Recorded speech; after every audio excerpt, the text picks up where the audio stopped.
ആദ്യത്തെ ലെയറാണ്, അതുകൊണ്ട് തന്നെ ലെയർ കംപ്ലീറ്റ് ആക്കിയിട്ട് ലെയറിൻ്റെ ഓർഡർ ഒന്ന് മാറ്റുക. വീട് മുമ്പിലും സ്കൈ ബാക്കിലും ആക്കുക. അപ്പോൾ അതിൻ്റെ സ്കൈ എന്ന് പറയുന്ന ഭാഗം ഇവിടെ നമ്മൾ ആഡ് ചെയ്തു. വളരെ സിമ്പിളായിട്ട് നമുക്ക് സ്കൈ ബാക്ക്ഗ്രൗണ്ടിൽ കൊടുക്കാൻ സാധിക്കുന്ന തരത്തിലുള്ള PNG ഫയലുകൾ നിങ്ങൾക്ക് ഗൂഗിളിൽ നിന്നും ഡൗൺലോഡ് ചെയ്തിട്ട് ഇതിനകത്ത് വെറുതെ നമ്മുടെ മൂവ് ടൂൾ എടുത്തിട്ട് ഇതിൻ്റെ മുകളിലൊന്ന് ക്ലിക്ക് ചെയ്താൽ അവിടെ ഒരു സെലക്ഷൻ വരുന്നത് കാണാം. ഈ ആപ്പിളിന് മാത്രം ഒരു സെലക്ഷൻ വരുന്നത് കാണാം.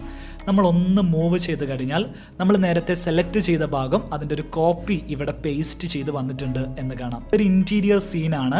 ഞാൻ മൗസ് കൊണ്ടുപോയിട്ട് ഇതൊരു ഇമേജ് ഫയലാണ്. നമുക്ക് ഈ ഒരു ഫയൽ ഇവിടെ കാണാൻ സാധിക്കും. ഇവിടെ ഒരു ഷാഡോ ഇതേപോലെ ക്രിയേറ്റ് ആവുന്നത് കാണാം. ഈ ഒരു ബട്ടൺ ഇങ്ങനെ ചേഞ്ച് ചെയ്യുമ്പോൾ കാണാം. ആ ടൂൾ എടുത്ത് നമ്മൾ വോൾസ് എല്ലാം ക്ലിക്ക് ചെയ്യാം.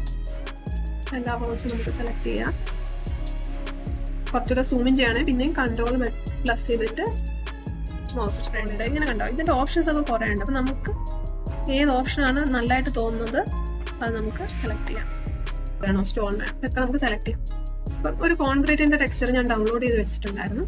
അത് നമുക്ക് ഈ ഒരു ഏരിയയിലോട്ട് ആഡ് ചെയ്യാം. ഓക്കെ, അതിനെന്താ ചെയ്യണം? നമ്മൾ ആദ്യം ആ ടെക്സ്റ്റേഴ്സ് ഓപ്പൺ ചെയ്യാം. ഇതൊരു കോൺക്രീറ്റിന്റെ ടെക്സ്റ്റ് മാത്രം മതി. എന്നിട്ട് നമുക്ക് പുതിയൊരു ലെയർ ക്രിയേറ്റ് ചെയ്യാം. എന്നിട്ട് സൺഷെയ്ഡ് കൊടുക്കാം. ഇതിന് നമുക്ക് പാറ്റേൺ കൊടുക്കുന്നില്ലല്ലോ, അതുകൊണ്ട് പുതിയൊരു ലെയർ എടുത്തിട്ട് ജസ്റ്റ് കളർ ഫിൽ ചെയ്ത് കൊടുക്കാം.